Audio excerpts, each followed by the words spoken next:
Parking d'Escalquens que tout a basculé mardi soir. 20 h, un jeune homme encagoulé braque cette boulangerie. La caissière sort une bombe de gaz lacrymogène et réussit à faire fuir l'agresseur, qui part en courant dans le lotissement voisin. 2 employés partent à sa poursuite, mais c'est le propriétaire de la boulangerie à bord de son 4x4 qui va le retrouver le premier. Il n'y a aucun témoin de ce qui va ensuite se passer.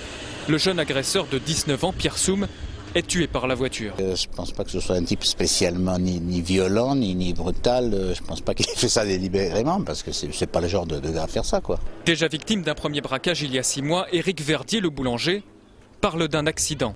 Ses premières explications, c'est qu'il est arrivé à ce croisement, il aurait été braqué donc par cet individu et il aurait lâché donc son volant en appuyant sur le frein.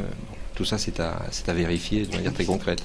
Une information judiciaire a été ouverte pour violence volontaire ayant entraîné la mort sans intention de la donner, mais il manque plusieurs éléments. Le rapport final d'autopsie et une reconstitution qui permettront de dire si Éric Verdier a volontairement ou accidentellement tué le fugitif. C'est un homme qui, bien entendu, se trouve très préoccupé par la mort qu'il a pu donner.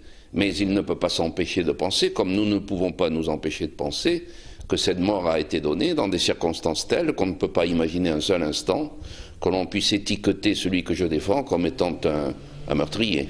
En attendant la fin de l'enquête, le boulanger a été mis en liberté sous contrôle judiciaire.